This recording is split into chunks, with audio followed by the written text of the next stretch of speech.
सन 1925 और बाद के कुछ वर्ष ऐसे थे जबकि स्वतंत्रता आंदोलन में शिथिलता आ गई थी। इतिहासकार लिखते हैं कि इस समय देश के सामने आजादी प्राप्त करने का कोई कार्यक्रम नहीं था। आम कांग्रेसी चरखा काट रहे थे। गांधी जी दक्षिण में भ्रमण कर रहे थे और स्वराज्य दल के लोग काउंसिलों में बहस कर रहे थे। ऐसे समय में क्रांतिकारी दलों ने अपने को संगठित किया। शचीन्द्रनाथ सान्याल, राम प्रसाद बिस्मिल, राजेंद्र नाथ लाहिड़ी, अशफाक उल्लाह आदि इस दल के प्रमुख कार्यकर्ता थे। उनकी गतिविधियों से ब्रिटिश शासन चौंक उठा था। दूसरी ओर स्वामी श्रद्धानंद जैसे समाज सुधारक दलितों के उद्धार और हिंदू मुस्लिम एकता के कार्य में जुटे हुए थे। स्वामी श्रद्धानंद गांधी जी की प्रेरणा से सन 1919 में सत्याग्रह में शामिल हुए थे।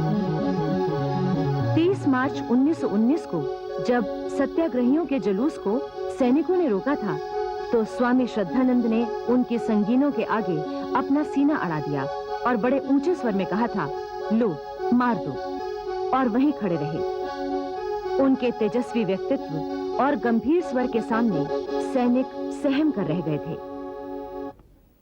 स्वामी श्रद्धानंद के कार्यों से प्रेरित होकर उन्हें दिल्ली की जामा मस्जिद की सीढ़ियों से व्याख्यान देने के लिए बुलाया गया था।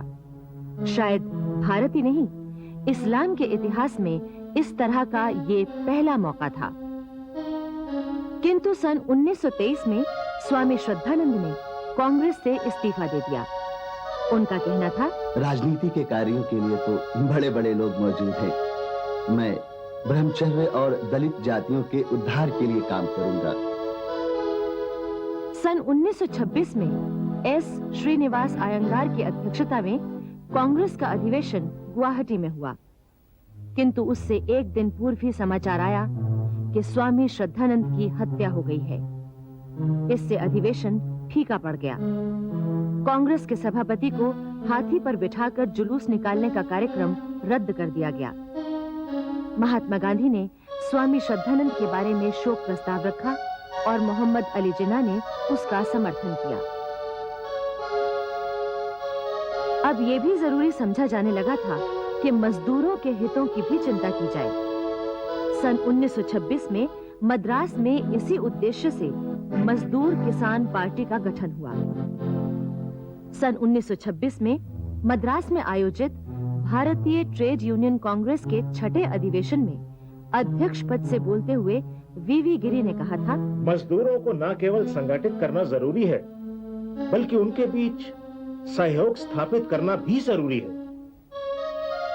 उधर किसानों के अधिकारों की लड़ाई गुजरात में वल्लभ भाई पटेल भी लड़ रहे थे। खेड़ा सत्याग्रह के दौरान वल्लभ भाई ने कोट पैंट टाई त्याग कर किसानों की पोशाक धोती कुर्ता अपना ली थी। अहमदाबाद की प्रसिद्ध कपड़ा मिल मजदूर हड़ताल में भी वल्लभ भाई ने गांधी जी के साथ उल्लेखनीय कार्य किया था। नागपुर के झंडा सत्याग्रह का नेतृत्व भी वल्लभ भाई ने किया था, जिसमें ब्रिटिश सरकार को झुकना पड़ा था और इससे वल्लभ भाई को देशव्यापी ख्याति मिली थी। सन 1927 में गुजरात के किसानों पर सरकार ने लगान की दर बढ़ा दी। इसके विरुद्ध किसानों में जबरदस्त आक्रोश उठा और वो कुछ भी करने को तैयार थे। बस उन्हें केवल एक कुशल नेतृत्व की आवश्यकता थी। आखिर बारदोली में किसानों ने वल्लभ भाई से नेतृत्व करने के लिए कहा। वल्लभ भाई ने कहा, यदि हर तरह का जोखिम उठाने के लिए आप तैयार हैं, तो मैं आपके लिए लड़ सकता। किसान तो हर तरह से तैयार थे। वल्लभ भाई के नेतृत्व में ऐतिहासिक बारदोली किसान सत्याग्रह शुरू हो गया। वल्लभ भाई ने यह आंदोलन इस तरह संगठित किया था कि लगान मिलना तो दूर, गांव में सरकारी अफसरों को भोजन, रिहाइश और सवारी तक मिलना दुश्वार हो गया था। बारदोली किसान आंदोलन को दबाने के लिए ब्रिटिश सरकार ने किसानों पर जुल्म ढाए, उनके घर तोड़ दिए, मवेशी जब्त कर लिए और उन्हें गिरफ्तार कर लिया, किंतु किसान झुके नहीं। अंत में सरकार को ही झुकना पड़ा। वल्लभ भाई की इस सफलता पर प्रसन्न होकर गांधी जी ने उन्हें सरदार की उपाधि दी थी।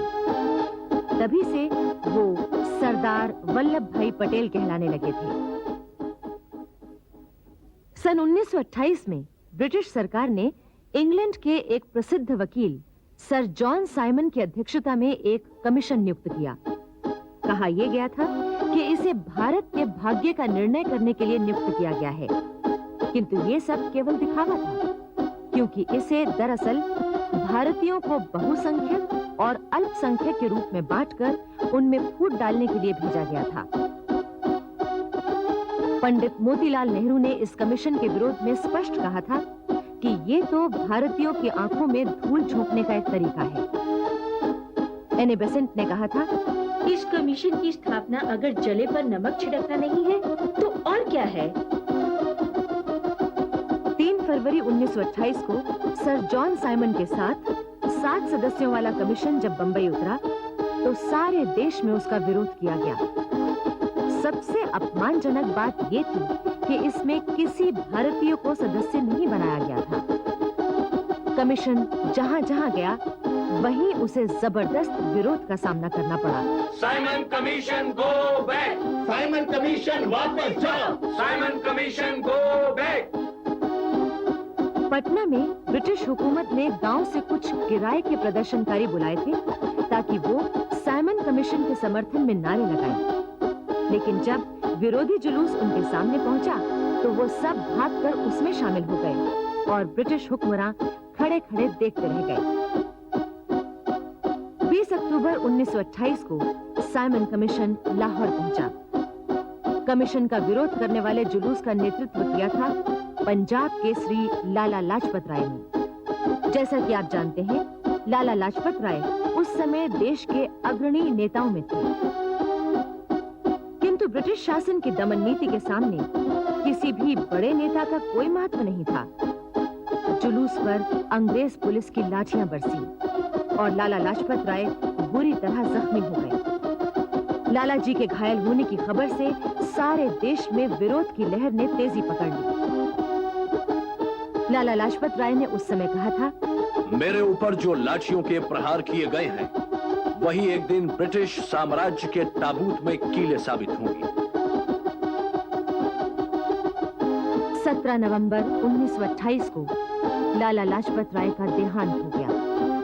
इससे सारे देश में खलबली मच गई। नेहरू जी के शब्दों में, उस समय देश के लोगों में दुख से अधिक क्रोध भड़क उठा। 15 दिसंबर 1928 को क्रांतिकारी दल ने लाला जी की हत्या के जिम्मेदार अंग्रेज ऑफिसर सैंडर्स की हत्या कर दी। इस योजना में भगत सिंह, राजगुरु और चंद्रशेखर आजाद शामिल थे। लाहौर के बाद जब साइमन कमीशन लखनऊ पहुंचा तो वहां जवाहरलाल नेहरू, गोविंद वल्लभ पंत आदि नेताओं ने विरोध में जुलूस निकाले और जैसा कि सभी जगह हो रहा था, अंग्रेज पुलिस ने लखनऊ में भी अपना दमन चक्र चलाया। नेहरू जी ने इस लोमहर्षक दृश्य का वर्णन करते हुए मेरी कहानी में लिखा है, घुड़सवार फौरन हमारे ऊपर आ गए और उनकी आगे की कतार हमारे जुलूस में आगे खड़े हुए लोगों से एक ही छलांग में टकरा गई। हम भी डटे रहे और चूंकि हम हटते नहीं दिखाई दिए, इसलिए उन्हें उसी दम घोड़ों को रोक देना पड़ा। घोड़े पिछले पैरों पर खड़े रह गए, उनके अगले पैर हमारे सिरों पर लटकते हुए हिल रहे थे और फिर हम पर पैदल और घुड़सवार पुलिस दोनों की लाठियां पड़ने लगी। वह बहुत भयंकर मार थी। मुझे सिर्फ इतना ख्याल रहा कि मुझे अपनी जगह पर ही खड़े रहना चाहिए। मार से मुझे अंधेरी आ गई।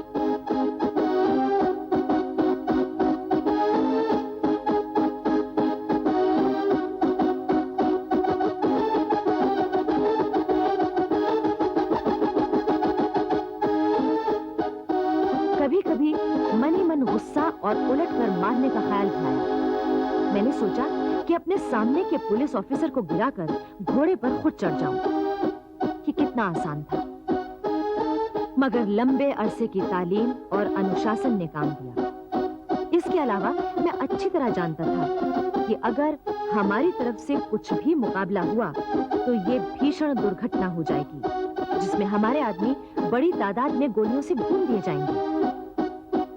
लखनऊ के इस जुलूस में नेहरू जी के साथ गोविंद वल्लभ पंत भी थे। उन्हें तो और भी ज्यादा चोटें आई थी, इतनी कि बहुत अरसे तक उन्हें इतना दर्द रहा, इतनी तकलीफ रही कि वो कमर भी सीधी नहीं कर सकते थे।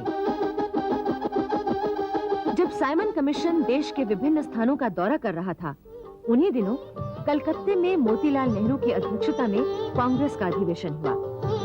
इस अधिवेशन में पूर्ण स्वराज्य और डोमिनियन स्टेटस यानी औपनिवेशिक राज्यों की स्थापना की मांग को लेकर काफी बहस हुई।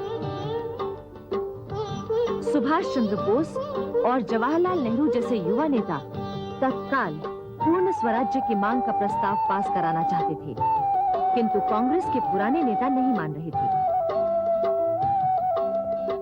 अंत में गांधी जी के कहने पर समझौता हो गया। उन्होंने ब्रिटिश सरकार को 1 साल का समय दिया। यदि इस अवधि में उसने भारत को औपनिवेशिक स्वरूप नहीं दिया तो कांग्रेस पूर्ण स्वराज्य की मांग रखेगी। आखिर 1 वर्ष बाद 31 दिसंबर 1929 को लाहौर में ऐतिहासिक कांग्रेस अधिवेशन रावी के किनारे हुआ।